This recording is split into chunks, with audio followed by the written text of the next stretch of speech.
Buenas noches, bienvenidos a la emisión central de Noticias Caracol fin de semana. La familia del estudiante de la Universidad de los Andes, Jaime Esteban Moreno, vive una tragedia luego de la muerte del joven tras ser víctima de una brutal golpiza por parte de dos hombres, uno de ellos estudiante de esta misma universidad.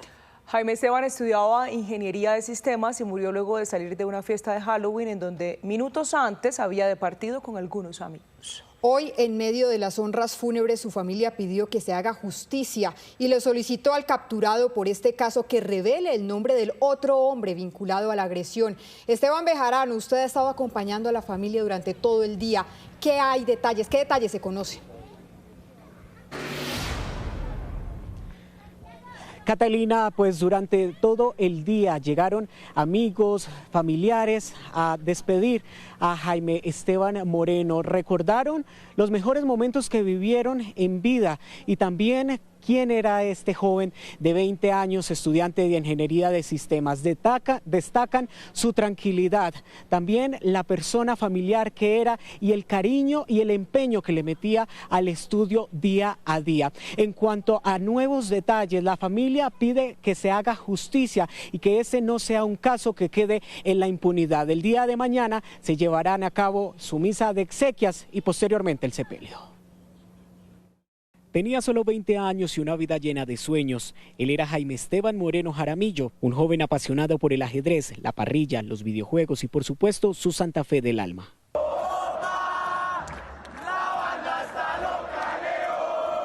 Él era una personalidad única, siempre estuvo enfocado en sí mismo, en lo que le gustaba, era muy consagrado.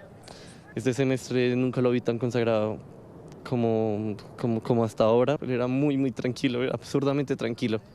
Estudiaba séptimo semestre de Ingeniería de Sistemas en la Universidad de los Andes y soñaba con graduarse para trabajar en tecnología. 2, 3, 4. La noche de Halloween fue la última vez que su familia lo vio con vida. Horas más tarde, una llamada lo cambió todo. Debía llegar a eso a las 3:30 de la mañana aproximadamente, que era lo que él le había dicho a la mamá, que más o menos a esa hora estaba llegando.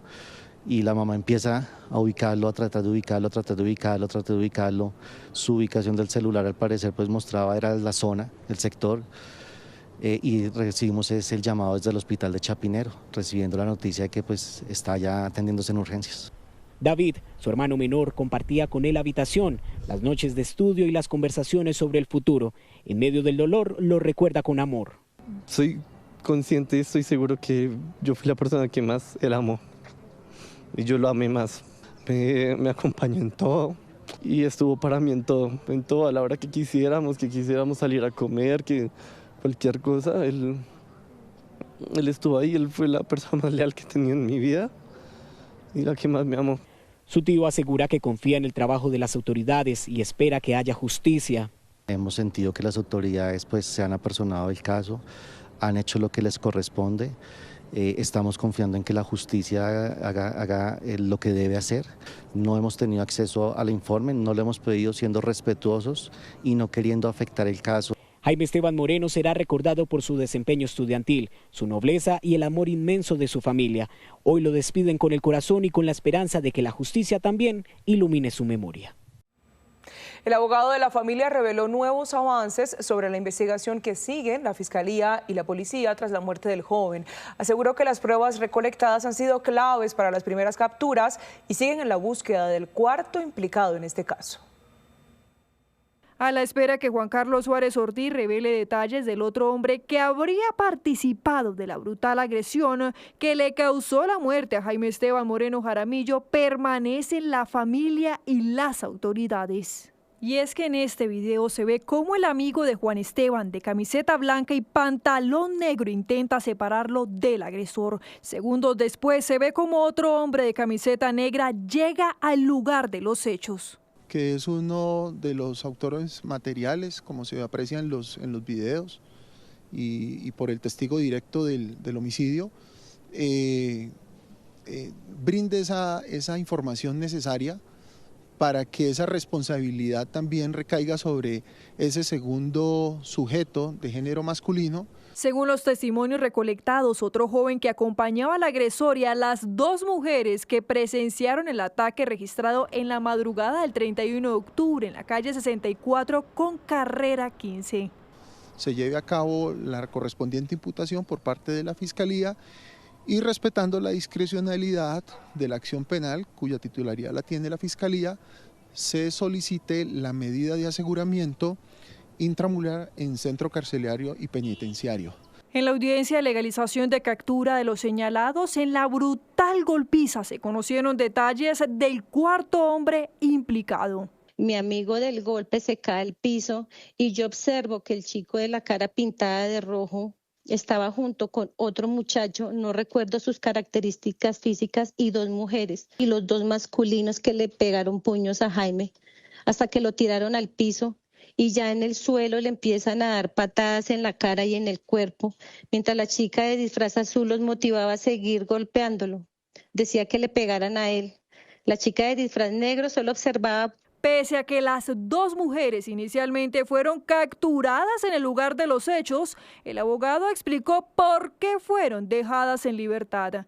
La Fiscalía se abstiene ahorita de vincularla formalmente en este proceso, lo que no se descarta que más adelante, con otras pruebas que recaude la Fiscalía y la Policía, puedan ser procesadas también por el mismo delito. Es incierto el paradero del cuarto presunto implicado, acusado de haber ayudado a Juan Carlos Suárez Ortiz a propinar la fuerte golpiza que terminó con la vida del joven estudiante de Ingeniería de Sistemas de la Universidad de los Andes. Varias horas de videos grabados en cámaras de seguridad del sector siguen siendo analizadas por las autoridades.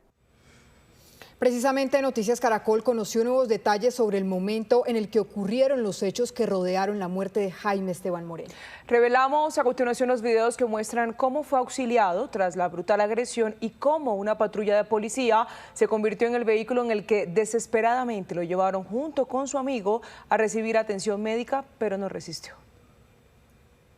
En una patrulla de la policía que fue adecuada como una ambulancia ante la urgencia, trasladaron a Jaime Esteban Moreno, golpeado en una esquina de la calle 64 con carrera 15 en Chapinero. En las imágenes se ve como 4 uniformados y el amigo que acompañaba a Jaime suben al joven ya inconsciente a esta patrulla. Apenas terminan de acomodarlo, el vehículo arranca en cuestión de segundos hacia este hospital de Chapinero, ubicado a tan solo 2 cuadras del lugar de la agresión. El amigo de Jaime y principal testigo del caso corre detrás de la patrulla, pide subir al vehículo para nunca dejarlo solo. Estos videos muestran los últimos momentos de Jaime tras esta agresión.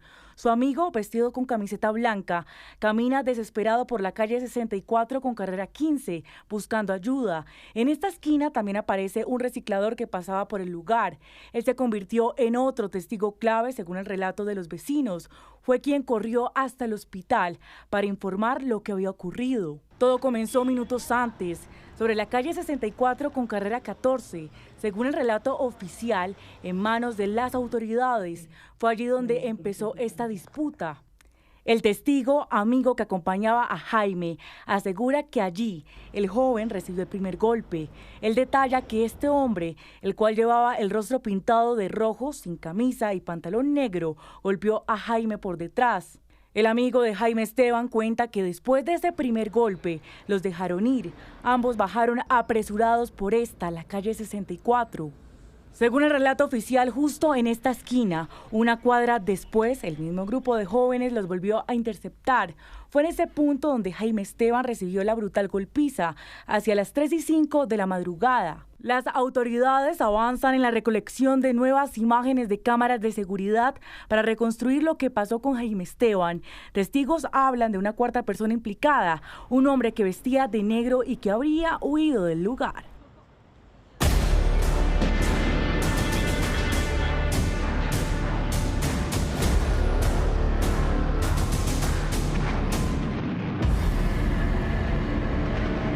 Siete y 11 de la noche. Esta semana se conmemora uno de los hechos más dolorosos de la historia reciente de Colombia. El 6 y 7 de noviembre, un grupo de guerrilleros del M-19 se tomó a sangre y fuego el Palacio de Justicia. Un episodio oscuro y lamentable que el país no olvida por la crueldad de la toma, pero también por la crueldad de la retoma, que incluso provocó condenas contra la nación y sentencias contra miembros de las fuerzas militares. Desde hoy, durante toda la semana, vamos a tener para ustedes reportajes especiales, entrevistas, testimonios y recuerdos de quienes vivieron estas terribles horas. Esta semana será de muy sentidos homenajes a quienes fueron sacrificados en ese holocausto. Por supuesto, el Palacio de Justicia, reconstruido casi 15 años después de la toma y posterior incendio que lo redujo a cenizas, será epicentro de esos actos. Hace 40 años, el hoy presidente de la Corte Suprema de Justicia era un juez promiscuo municipal en el Meta y 40 años después está al frente del tribunal que fue blanco del terrorismo y la barbarie. Con él recorrimos la sede de los altos tribunales y hablamos de las verdades pendientes del holocausto del Palacio. Doctor Octavio Augusto Tejero, presidente de la Corte Suprema de Justicia. Augusto, gracias por recibirnos aquí en su palacio, el que usted preside hoy, el Palacio de Justicia. A propósito de estos 40 años de ese hecho, que hoy lo recordamos aquí con esta llama eterna y con muchos símbolos de los que vamos a hablar en este diálogo, pero quisiera su primera impresión, ¿qué significa conmemorar estos 40 años? Para usted como magistrado, como hombre de la justicia y hoy como cabeza de la Corte Suprema de Justicia. La conmemoración de los 40 años es la conmemoración y el recuerdo de un hecho muy doloroso para el país. De un hecho que además de doloroso es altamente significativo, porque en ese hecho no solo se lesionó a la justicia, no solo se asesinó a personas que trabajaban para la administración de justicia, sino que además se lesionó al país, se atacó al país, se atacó a la democracia, se atacó a la paz, se atacó a la concordia de Colombia. De modo que el significado enorme que tiene conmemorar implica traer al recuerdo, traer a la memoria. Hablamos de memoria y uno en cada rincón, magistrado, ve recuerdos de lo que pasó hace 40 años. Este edificio pues se quedó destruido y se tuvo que volver a construir. Entiendo que se terminó en el año 98. Pero uno ve recuerdos como esa llama, pero también ve los nombres de las víctimas. Sí, los nombres de quienes cayeron ese día, los nombres de las personas que murieron ese día, de las personas, muchísimas de las cuales murieron defendiendo la justicia, defendiendo con criterio y con carácter los valores de la justicia.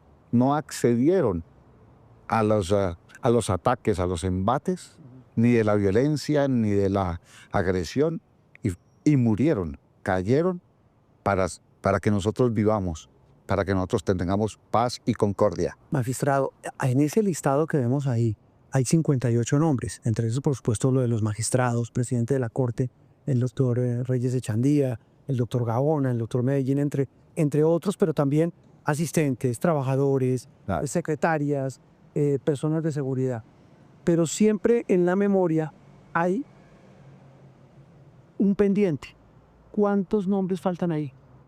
Ese número exactamente no lo sabemos y no sabemos si lo sabremos algún día. Va a ser muy difícil porque no podemos tener estadísticas exactas. ¿Cuántos desaparecieron? ¿Qué personas, por ejemplo, civiles, estarían en ese momento en el Palacio de Justicia y cayeron? ¿Cuántas personas murieron, se perdieron, desaparecieron? Ese número exacto probablemente nunca lo sabremos. Cuando ocurre esto, usted se entera obviamente por los medios, la radio fundamentalmente. ¿Usted qué piensa? Usted era muy joven. Claro. Pero era ya juez. Era juez. Yo era juez promiscuo municipal de un municipio que se llama San Juanito, en el departamento del Meta. Eso es de plena cordillera. En la cordillera, es clima frío, es abajo de la laguna de Chingaza. Yo recuerdo que estaba en el juzgado y pasó algún ciudadano y me dijo algo así como, juez, escuche la radio. Entonces encendimos la radio y estaban haciendo los reportes iniciales. Y claro, eso trae muchísimos sentimientos encontrados. Eso golpea. Yo llevaba 4 meses tal vez como juez y decía, esta es la carrera que me espera. Este es el futuro. Esto es lo que tenemos al frente. Bueno, y uno se hace muchísimas preguntas. Si eso pasa en Bogotá, en el Palacio de Justicia, en la Plaza de Bolívar. ¿Qué podrá pasarme a mí en un municipio pequeñito, en que no hay Plaza de Bolívar, en que no hay Palacio de Justicia? El pueblo donde estaba en esa época tenía 2 policías. De modo que esa es una de las sensaciones, esa sensación de impotencia es muy fuerte. Duró, usted me corregirá, casi 15 o un poco más de años la reconstrucción del palacio. ¿Qué quedó del palacio destruido? Prácticamente el lote nomás. Sí, uno diría que el lote, porque el diseño del nuevo palacio es un diseño diferente. Sí. Y con mayores normas de seguridad, la idea precisamente de que estos hechos no vuelvan a ocurrir. Nunca volvió a ocurrir nada aquí en el palacio. Quiero decir, nunca ha habido un incidente. Un incidente fuerte y grave como ocurrió, como fue ese, no ha vuelto a ocurrir. Pero incidentes de seguridad nunca ha habido. Cosas menores, pero llamémoslas falsas alarmas. Bueno, perdón, tal vez sí hubo uno, pero no lo quiero meter en problemas. Cuando a la corte no la dejaban salir porque no elegían fiscal. Exacto. Por eso decía menores. Pero sí, fue muy fuerte, fue muy grave. El miedo que causó fue muy grande. Estábamos dentro del edificio y tuvimos esas sensaciones de temor. Pero lo que insisto, no es comparable con lo que pasó en el 85. Eso sí es cierto. Y uno entra aquí en el hall principal, residente, y se encuentra de nuevo con más rastros de la memoria, de lo que pasó hace 40 años. Las fotos de sus ex colegas, los miembros de la Corte Suprema, los sacrificados en el Holocausto. Sí, aquí están los que entonces eran magistrados y como le contaba yo era juez en San Juanito y entonces para mí eran algo así como mis jefes. ¿Su referente? Mi referente. En ellos estaba condensado el saber jurídico más importante que tenía el país para la época. ¿En el derecho que dejaron, magistrado? Las sentencias de ellos fueron para esa época ejemplares.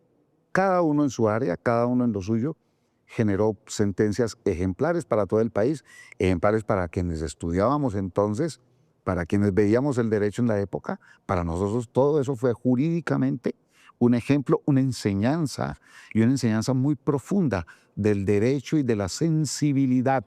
En este momento se discute todavía qué tanto tuvo el narcotráfico como incidencia financiera para el ataque al Palacio de Justicia. Pero eso es un tema de discusión. ¿Esa es otra verdad judicial que falta? Seguramente. Es decir, saber hasta qué punto Pablo Escobar le pagó al M-19 para que hiciera este acto terrorista. Exacto. Judicialmente esa verdad no es del todo clara y por tanto pues hace falta escudriñar, conocer, profundizar más en el conocimiento de esos detalles. Ya había expedientes en la Corte en los que se estaban estudiando estos temas del narcotráfico. Sí, no solamente extradiciones, sino todo el tema de corrupción. El tema de corrupción, los temas penales, todos los temas penales, corrupción, homicidios, todo lo demás. Esa verdad judicial de la que hablamos, de cómo Pablo Escobar le dio plata al M-19 para hacer la toma. Que algo después de la reconstrucción, porque todo se quemó, y de hecho dicen que esa sería la hipótesis principal de que el señor Escobar financió la toma para destruir archivos en contra del narcotráfico. ¿Algo se recuperó? Yo sé que todo se quemó, pero ¿algo de esa memoria judicial se recuperó? Se intentó recuperar varios aspectos, porque se produjo la reconstrucción de los expedientes, pero fue una reconstrucción demorada, difícil, porque si no quedó nada, era muy difícil. ¿Cómo reconstruyó el expediente destruido? Imagínese, empezar por citar otra vez a las personas que hubieran tenido que ver. Este es un sitio muy especial y es el que ustedes como magistrados de hoy, 40 años después, han dispuesto para rendir tributo a las víctimas, porque no solo a los magistrados, a las víctimas de esta tragedia. ¿Qué significa este lugar? Claro, este lugar significa memoria, significa justicia, significa democracia. Mientras mantengamos la memoria, tendremos la oportunidad de que la justicia se mantenga y a través de la justicia tendremos la oportunidad de democracia, que es un valor sagrado de los colombianos y es un valor sagrado de la civilización. Aquí ya vemos rostros. Aquí hay rostros de quienes cayeron en el palacio. Aquí están las palabras del presidente de la Corte. Acordémonos las palabras de que cese el fuego. La famosa llamada. La famosa llamada Magistrado Reyes de Chandía. Del presidente. Y aquí están algunas de las figuras que cayeron allá. Magistrado, esas palabras del doctor Alfonso Reyes Echandía hacen parte de esa verdad judicial que falta por conocer. Esas palabras son un símbolo de todo lo que allí pasó. Y son un símbolo histórico, un símbolo enorme, porque son las palabras de quien se siente herido y se siente inerme, pidiéndole a quien tiene la oportunidad y a quien tiene la fuerza y a quien tiene la posibilidad, pidiéndole cese el fuego. Ahí tenemos unos televisores que son también memoria y televisores que están permanentemente presentando los hechos de esa ocasión. Ahí están. Y son televisores de la época. Se le devuelve a uno mucha cosa, ¿no? Natural. Los que estábamos por esta zona, los que estudiábamos aquí arriba, en el externado, mira José Fernández Gómez. El verlo en los medios, el oírlo en la radio, para el país fue también muy doloroso. Este conjunto de hechos y este hecho básico tiene que servirle al país para reflexionar, para pensar en su futuro, para pensar si el país va a continuar en una escalada de violencia, en una escalada de inseguridad, en una escalada de agresión, en una escalada de indiferencia, o si lo que queremos es un país con habitantes que comprendan al otro, que dialoguen, que no impongan sus ideas, sino que las expongan con argumentos, que le entreguen a los demás su propia posición, su propia postura, pero sin agresión, sin grosería, sin voces altas, con afecto. Doctor Tejero, ya recorrimos el palacio, sitios emblemáticos, sitios significativos, más que emblemáticos, y llegamos a uno que sí que tiene significado, y es la sala plena de la Corte Suprema de Justicia. Y ahí usted nos va a hablar de un símbolo que por años ha sido preservado, ha sido conservado y protegido, como yo creo que parte fundamental de la memoria de esa Corte Suprema que se desapareció justo después del holocausto del Palacio de Justicia. Pero qué maravilla el Cristo que sobrevivió a la tragedia. Este Cristo se reencontró allá en el edificio del Palacio de Justicia de la época, como ustedes lo pueden ver, quemado. ¿Dónde estaba ese Cristo, maestro? Estaba allá dentro del edificio, en uno de los pisos donde hubo combates, donde hubo el incendio, pero el Cristo no se incendió del todo, está quemado por un lado, no está quemado todo. Y está mostrando las heridas, las cicatrices, las huellas. Vienen los actos de conmemoración. Usted ya nos ha hablado de las víctimas, de sus familias, de la memoria. El eje central de esta conmemoración va a ser ese, el de decirles a las víctimas qué, plantearles qué, sobre todo en un país, repito, donde la memoria es tan cortica y tan frágil. Claro, a las víctimas fundamentalmente hay que reconocerlas. Hay que reconocerles su dolor, reconocerles las ausencias de sus seres queridos, reconocerles esencialmente para que tengan una satisfacción mínima frente a las enormes cicatrices que les dejó como huella ese acto del Palacio de Justicia. Y naturalmente no basta con hacer un reconocimiento. Hay que hacer visible la solidaridad del país. Hay unas verdades que todavía no se conocen claramente, si es que las hay. ¿Cuántos desaparecidos realmente hubo? ¿Cuántos son? De manera que, aunque ha habido algunas reparaciones y aunque ha habido algunas demostraciones alrededor, yo creo que falta bastante todavía. Magistrado, 40 años después, ¿hoy qué desafíos tiene la justicia? Si uno lo ve como parte de su ADN. En el mundo de hoy, los jueces no están exclusivamente para resolver los conflictos entre los ciudadanos. Esa es una función, pero no es exclusiva. En el mundo de hoy, los jueces estamos para garantizar la democracia, para garantizar valores esenciales de la convivencia social.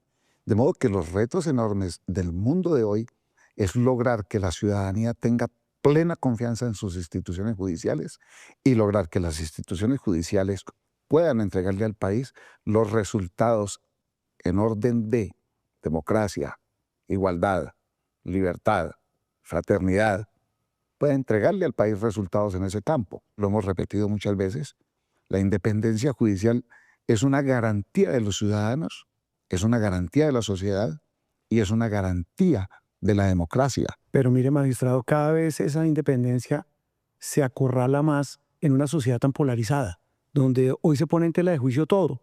Una decisión judicial termina convertida en motivo de una pugna, además impulsada por líderes que deberían promover el respeto a las instituciones y no lo hacen. Ese es uno de los fenómenos del mundo moderno, uno de los fenómenos fuertes del mundo moderno, en que estamos utilizando a veces a la administración de justicia para intentar resolver las pugnas de carácter ideológico, de carácter político, de carácter filosófico, etc. Y eso es un fenómeno mundial, pero es un fenómeno inadecuado, es un fenómeno indebido, porque se transmite a la sociedad, a los ciudadanos, un mensaje que no corresponde. Eso pasó con la elección de la anterior fiscal, cuando a ustedes prácticamente los tuvieron secuestrados. Y se transmitió un mensaje que no correspondía. El mensaje que la sociedad en principio tomó no era cierto, no era correcto. La Corte Suprema de Justicia estaba deliberando.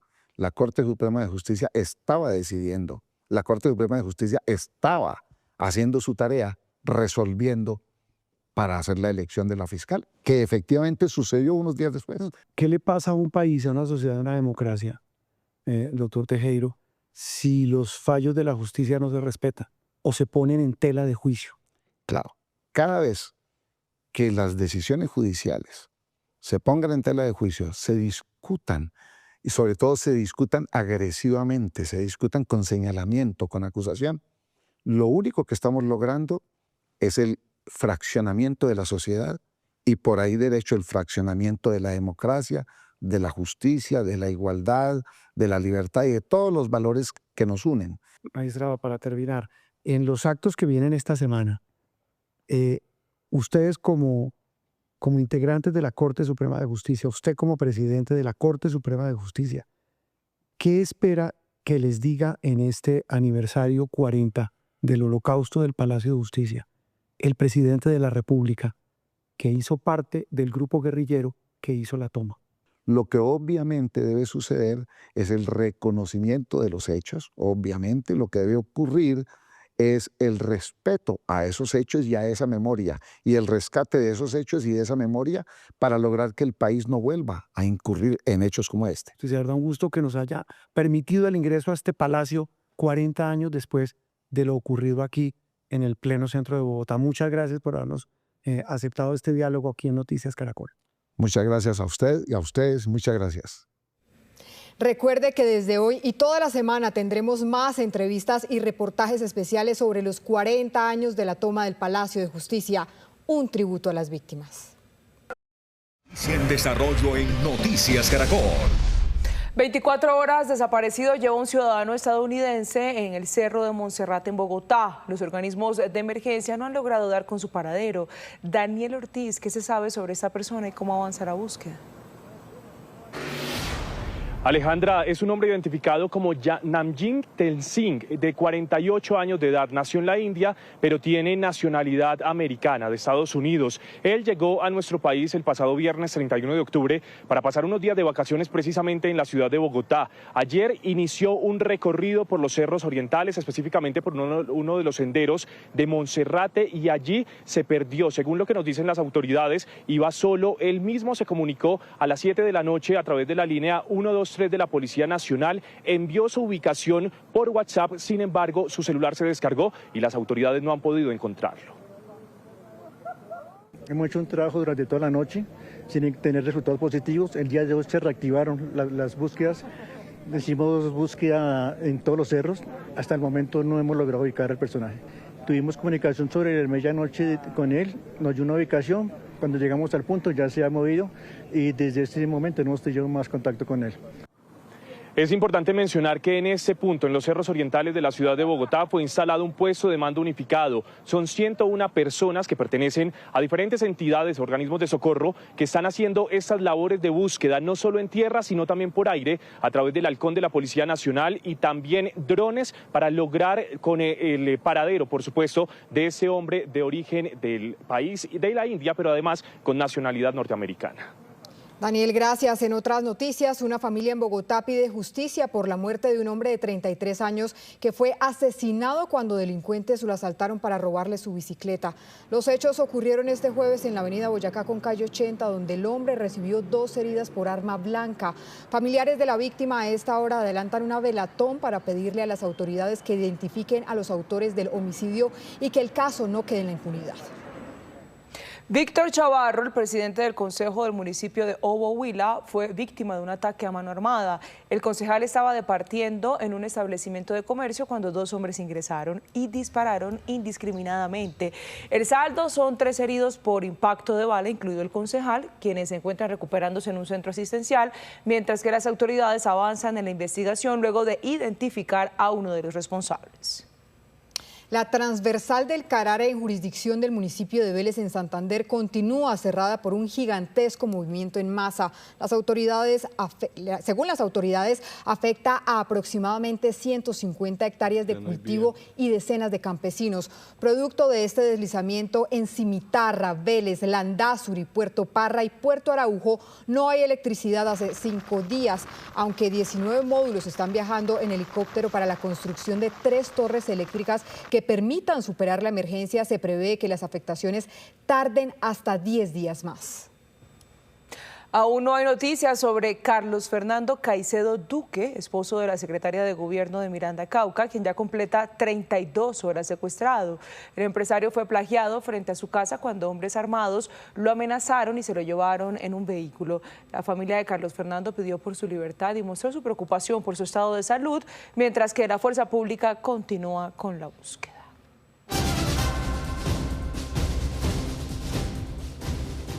La reportera de guerra Catalina Gómez Ángel acompañó a los mercenarios colombianos que pelean en la guerra en Ucrania para mostrarnos desde adentro cómo se vive el conflicto más tecnológico y sangriento desde la Segunda Guerra Mundial. Sí, señora, Detrás de la Guerra es el documental que desnuda esa difícil realidad y que será estrenado mañana después de nuestra emisión de las 7 de la noche.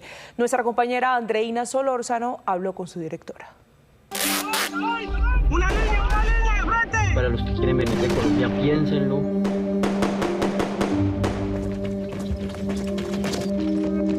Esto no es un juego de Call of Duty o de Nintendo, de Halo, nada de esto. Esto es la realidad. Aquí se tiran con misiles, morteros. No es para cualquiera. Estamos con Catalina Gómez Ángel, una periodista colombiana especializada en cubrir conflictos. Ella es la productora y la directora de Detrás de la Guerra. Catalina, gracias por estar con nosotros. Muchas gracias a ti. Primero, ¿quiénes son estos colombianos que van a luchar en la guerra en Ucrania en contra de Rusia? Son muchos perfiles. En un principio eran sobre todo exsoldados profesionales colombianos, retirados porque ya habían cumplido su ciclo o porque en algún momento se habían retirado de la carrera militar, se sentían jóvenes, se sentían con capacidad de seguir luchando y sobre todo porque los salarios en Colombia, las pensiones en Colombia para los militares son muy bajas. Entonces lo hacían por 2 motivos, por dinero, pero también porque, como ellos dicen en el documental, les gusta. Es el mundo en el que crecieron y en el que supieron mantenerse y sobrevivir. ¿Qué pasa? Que luego se encontraron con una guerra muy diferente y la peor guerra que se ha vivido desde la Segunda Guerra Mundial. Con el tiempo fueron llegando otros perfiles, se fueron uniendo personas que habían hecho el servicio militar o que venían de la policía o del IMPEC o incluso gente que nunca había tomado un arma o un pequeño entrenamiento porque eran o guardaespaldas o trabajaban en seguridad. En el documental incluso se ve que hay un guerrillero. ¿Esto me ayuda a qué? a limpiar mi conciencia de pronto, yo qué sé. El caso de este hombre, que no es el único, pero no son muchos, que venía de la guerrilla, era un hombre que aprendió a crecer en el monte, era un gran combatiente, por lo que entiendo, él nunca había salido herido. Y fue bonita, ellos dicen que muy bonita esa comunicación, de conocerse, ponerse rostro, convivir entre ellos. Usted me explicaba que ellos se dan un golpe de frente con una realidad que no esperaban. ¿Por qué? Bueno, porque esta es una guerra de unas dimensiones, como ellos mismos nos dicen en Colombia. Un soldado nunca se ha enfrentado a una artillería, máximo se ha enfrentado a un mortero, hacen choques con la guerrilla y luego salen corriendo, pero esos choques realmente no son muy duraderos. La Fuerza Aérea, ellos pertenecía a ellos, no pertenecía al enemigo. Estoy hablando básicamente de nuestros soldados. Llegan allí o van allí, ellos van a pelear en infantería, porque para eso es que los contratan, porque ellos son expertos en infantería, son unos grandes soldados y los ucranianos te lo reconocen. Dicen, los colombianos cuando son buenos son los mejores, son realmente muy buenos soldados, pero se enfrentan a una guerra, bueno, inmensa, tanques, artillería, misiles, bombas guiadas, y luego ya se enfrentan al auge de los drones, porque lo que vemos, la guerra hoy en día no es la misma guerra que empezó. Esto es una guerra tecnológica donde los cielos están poblados por drones, por diferentes clases de drones, y tú no sabes de dónde van a venir y qué va a pasar contigo, que muchos entienden en esa primera misión que de ahí posiblemente no van a salir vivos. Parte de por qué el negocio de los mercenarios ha florecido en el mundo es porque esas bajas resultan un menor costo social y político para los países que los emplean que las de sus propios soldados nacionales.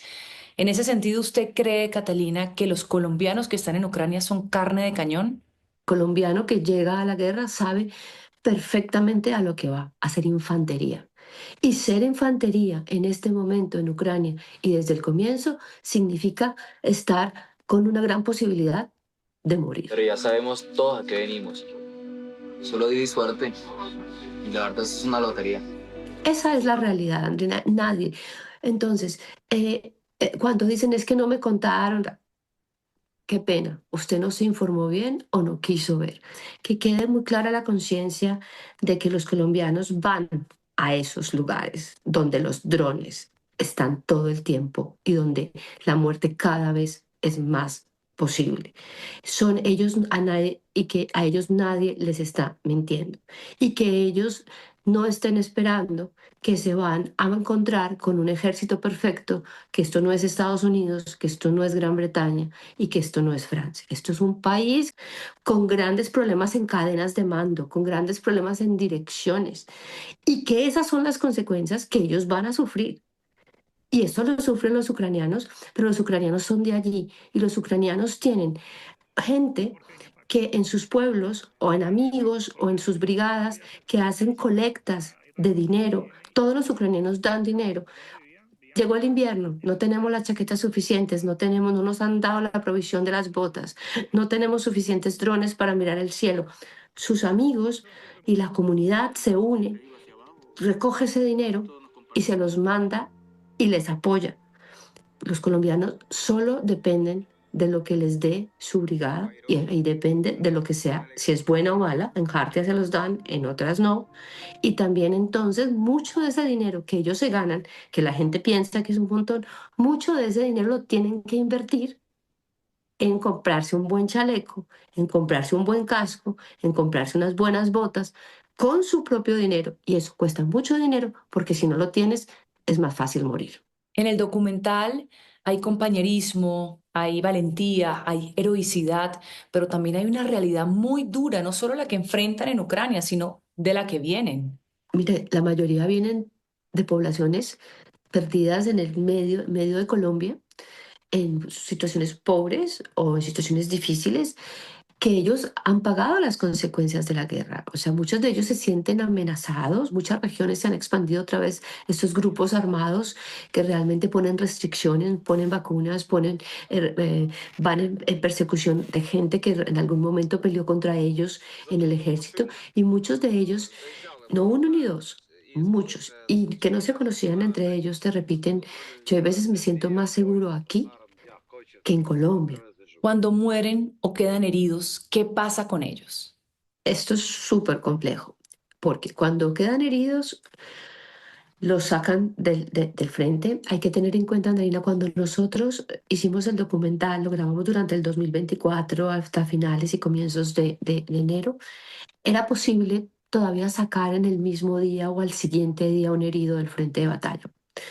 Pero hoy en día, con la cada vez extensión de los drones en el frente de batalla.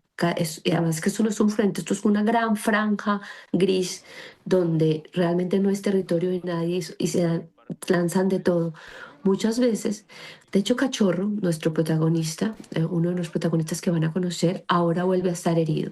Cachorro quedó herido, él volvió, queda herido, al compañero con el que iba lo mata un dron, lo descabeza, perdón, será así de sincera, y Cachorro queda con unas pequeñas heridas y tardó en salir, no era nada grave, pero tardó en salir del frente de batalla, 10 días herido. Y esa es la realidad del frente de batalla. Los heridos hoy en día tardan hasta 10, 15 días. Y luego los que salen muertos, hay dos cosas. Los cuerpos que son recuperados, eso tarda un proceso. En Ucrania no hay embajada colombiana y hay mucha gente que queda en el frente de batalla sin ser recuperada porque, como le digo, la situación es imposible. ¿Cuál es la diferencia de los mercenarios colombianos que están en Ucrania que los que han estado en otras guerras como Sudán o Yemen? Este documental que nosotros hicimos sería imposible hacerlo en Sudán, en Yemen o en Dubái, porque esta gente hablaría off the record o no hablaría o nunca nos dejarían contarlo. Esa es la gran diferencia. En Ucrania esta gente va y firma un contrato oficial con las Fuerzas Armadas ucranianas y son oficiales y no son ilegales y pueden cargar un arma y pueden recorrer el país y pueden entrar y salir de Polonia mostrando que fueron soldados porque son oficiales. ¿A usted le tocaba verlos partir a sus misiones y muchas veces no llegar o llegar mutilados? Muy duro porque claro, es imposible no sufrirlo con ellos, ¿no? Que salgan que sentir el nerviosismo de que se van a misión y que uno no sabe si esos hombres van a volver.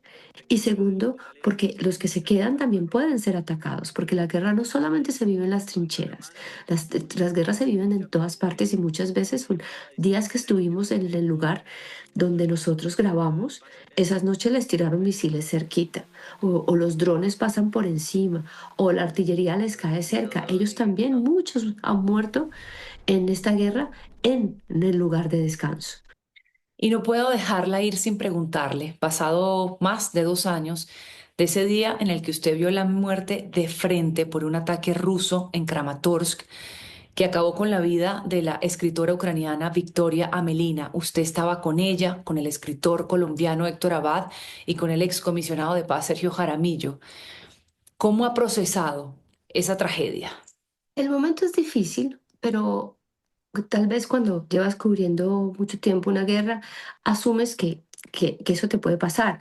Esa pizzería en Kramatorsk, yo voy mucho a Kramatorsk por cuestiones del trabajo y no la han tocado. Todos los alrededores y cuando paso yo veo lo que quedó y me estremezco. Digo, ¿cómo sobrevivimos? ¿Cómo estamos aquí? O sea, la potencia de un misil es horroroso.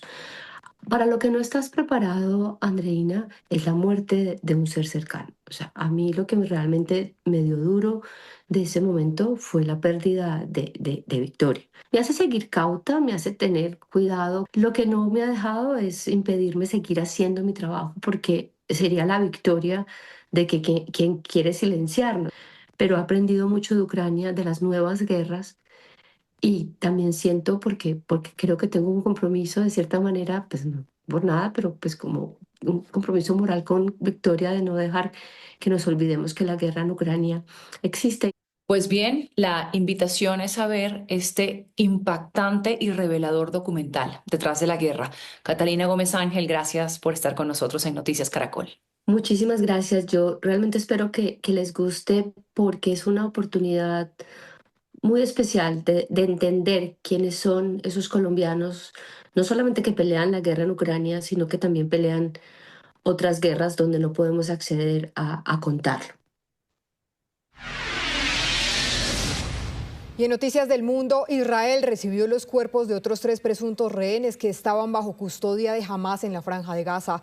Las fuerzas de defensa israelíes confirmaron que los cadáveres llegaron al Instituto de Medicina Forense para su identificación. El gobierno de Benjamín Netanyahu y el grupo islamista se acusan de romper el alto al fuego mediado por Estados Unidos, Egipto y Qatar, mismo que se firmó el 10 de octubre.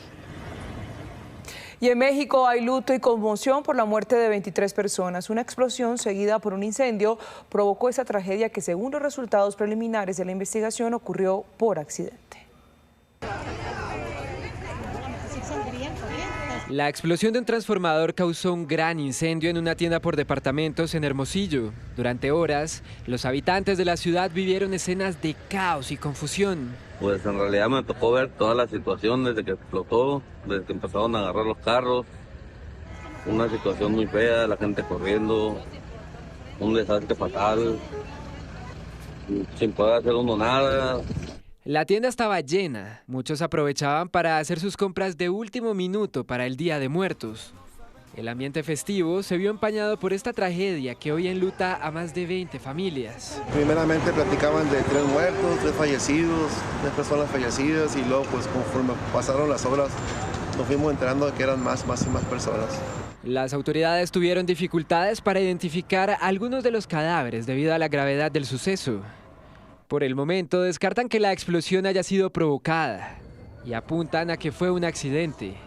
Una investigación está en curso, mientras se remueven escombros y revisan el estado de la estructura para evitar una nueva tragedia. El gobernador del estado de Sonora prometió ayuda para las víctimas. He instruido a todas las dependencias del gobierno del estado a brindar acompañamiento integral, atención médica, psicológica y social. Nadie enfrentará este dolor en soledad. Y a través de su cuenta de X, la presidenta Claudia Sheinbaum envió un mensaje de condolencias a las familias de los fallecidos.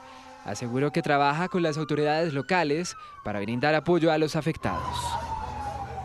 Y allí mismo, en México, fue asesinado el alcalde de Uruapan, Carlos Alberto Manzo, durante un evento por el Día de los Muertos. Manzo fue captado momentos antes participando en las festividades. El mandatario local, quien contaba con protección oficial, habría recibido 6 disparos y aunque alcanzaron a llevarlo al hospital, poco después se confirmó su deceso. La presidenta Claudia Sheinbaum condenó el crimen. El Papa León XIV estuvo hoy en el cementerio más grande de Roma, donde participó de una misa en honor a todos los fieles difuntos. Antes de subir al altar para presidir la ceremonia, el pontífice dejó un ramo de rosas blancas sobre una tumba en la entrada del Camposanto. Al encuentro desarrollado al aire libre acudieron miles de personas.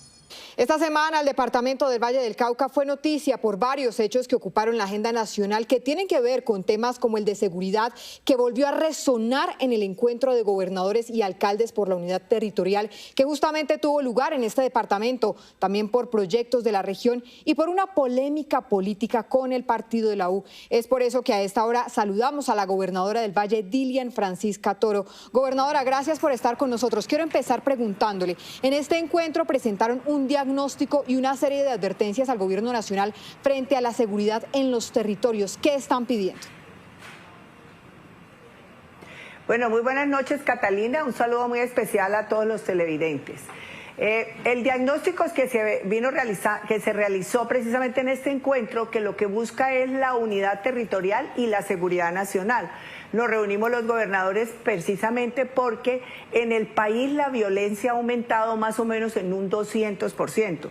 En un 221% se han aumentado las agresiones violentas de los grupos insurgentes.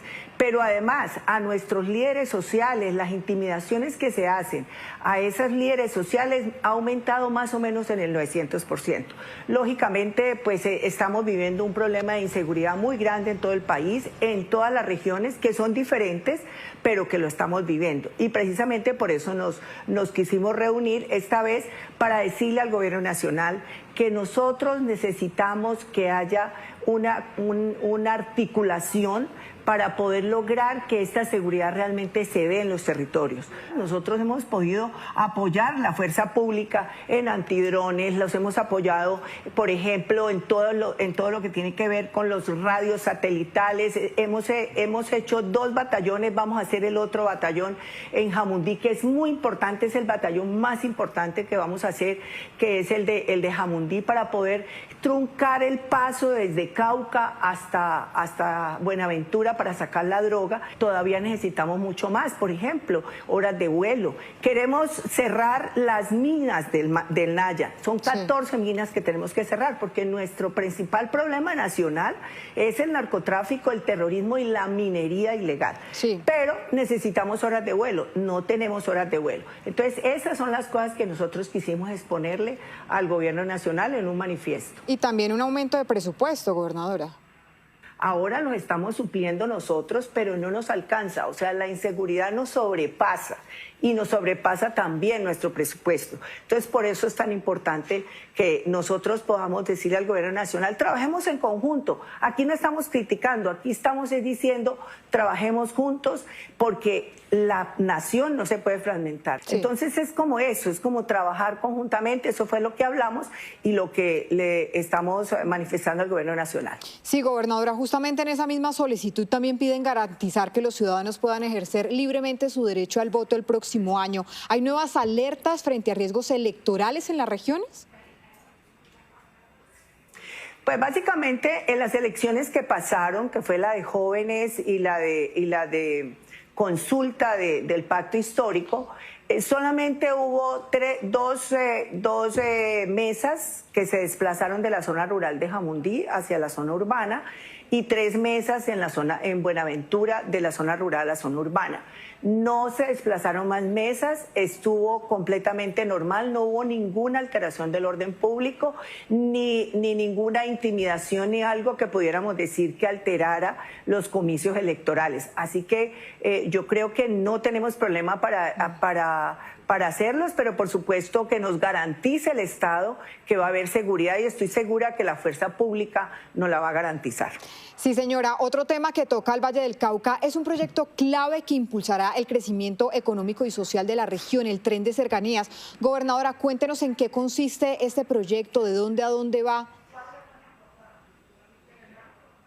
Bueno, este proyecto es un proyecto que venimos estructurando desde el año 2018, en mi primera gobernación, y que lo que queremos es hacer un tren de cercanías que en Cali prácticamente va a ser como el primer paso hacia un metro, porque va a pasar desde Jamundí, 23 kilómetros, va a pasar como en 21 estaciones en Cali, y eso pues le va a dar la posibilidad que haya una mejor movilidad, va a ser eléctrico, amigable con el medio ambiente, mejor calidad de vida, menos tiempo de desplazamiento, 14.000 empleos que puede generar, y también vamos a hacer, ya estamos en el proceso de poder hacer la factibilidad entre Cali, Jumbo y Cali, Palmira. Y por supuesto el aeropuerto. Eso sería muy importante para el Valle del Cauca. Sí, justamente eso quiero preguntarle. ¿Ya se cuentan con los respectivos avales técnicos y financieros de la Nación para darle vida a esa primera fase o a ese primer tramo de ese proyecto?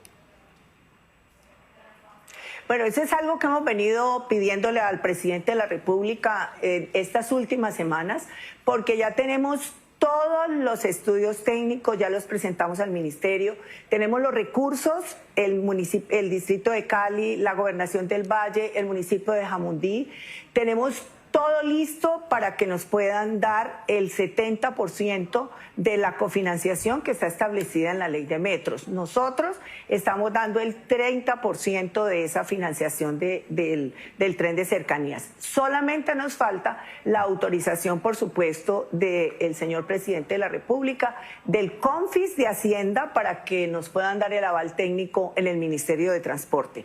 Pero por parte de la región ya tenemos todo listo. Estamos pues esperando que esta semana próxima, si Dios quiere, pues el presidente pueda dar el aval de ese 70% y así de esa manera antes del 8 de noviembre poder firmar el convenio para que este proyecto sea una realidad. Sí. Y a propósito de ese tema, ustedes esta semana le enviaron una carta al Ministerio de Transporte y también al Ministerio de Hacienda solicitando la priorización de ese proyecto. ¿Qué pasaría si entra en vigencia esta ley de garantías que prácticamente, como usted ya lo dijo, inicia el 8 de noviembre, la otra semana?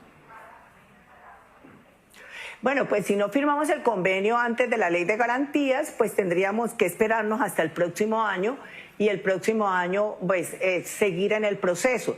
Mientras tanto, estaremos haciendo el proyecto de factibilidad hasta Jumbo y hasta Palmira, pero si no es posible firmarlo esta semana, tendríamos que esperar hasta el próximo año, más o menos después de que se posesione el nuevo presidente, para que el nuevo presidente pues pueda hacer una realidad este proyecto tan importante para el Valle del Cauca.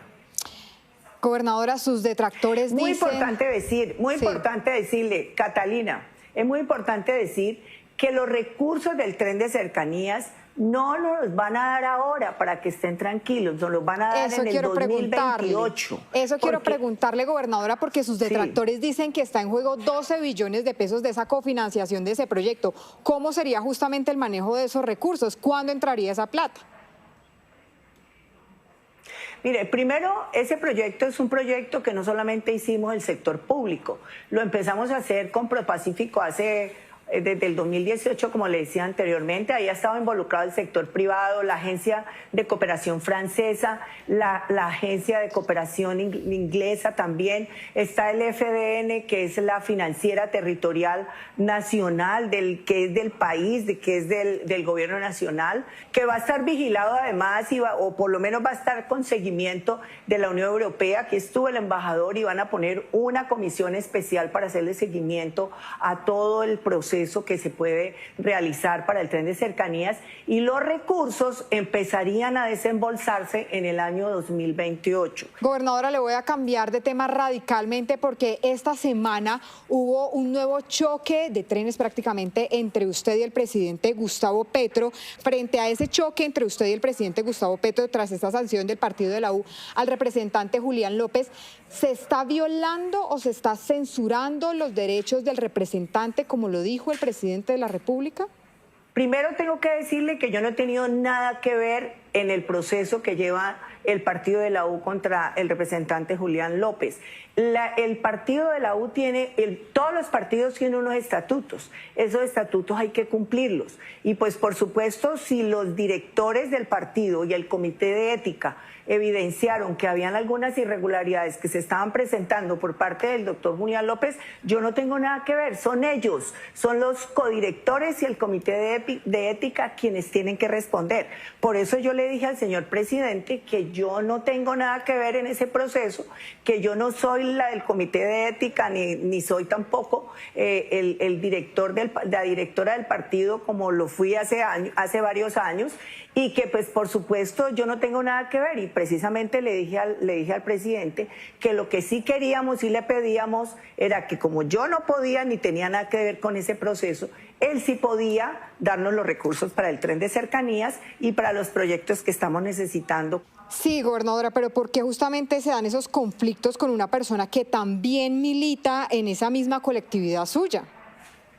Pues mire, eso es lo que pasa en todas partes. En todas partes hay disensos y hay personas que piensan diferente a los otros. Y pues, por supuesto, cuando uno está en un partido, cuando uno está en una empresa, tiene que cumplir los estatutos, tiene que cumplir los reglamentos, y si uno se sale de esos reglamentos, pues lógicamente pues se expone a que le vayan a realizar una sanción o cualquier otra, una sanción específicamente. Sí, señora, y ya para ir cerrando esta conversación, esa sanción contra el representante se da por querer formar de alguna manera una disidencia en esta colectividad. ¿Usted cree que esa disidencia se va para el petrismo? Si yo estoy en algún lugar, póngale que no es el partido, en algún lugar, en alguna empresa, y yo no quiero someterme a esos estatutos o a las reglas que se establecen en esa empresa, pues yo me tengo que ir para otra empresa o crear una empresa nueva o irme para otra empresa. Pero no puedo estar en una empresa incumpliendo lo que está establecido en el reglamento. Bueno, gobernadora, muchísimas gracias por estar con nosotros aquí en Noticias Caracol. Bueno, muchísimas gracias a usted. Así estas fueron las noticias. Nos vemos a las 12:30 del día con una nueva edición informativa. Ya vienen los informantes. Recuerden, somos Noticias Caracol. Primero la gente. Feliz noche.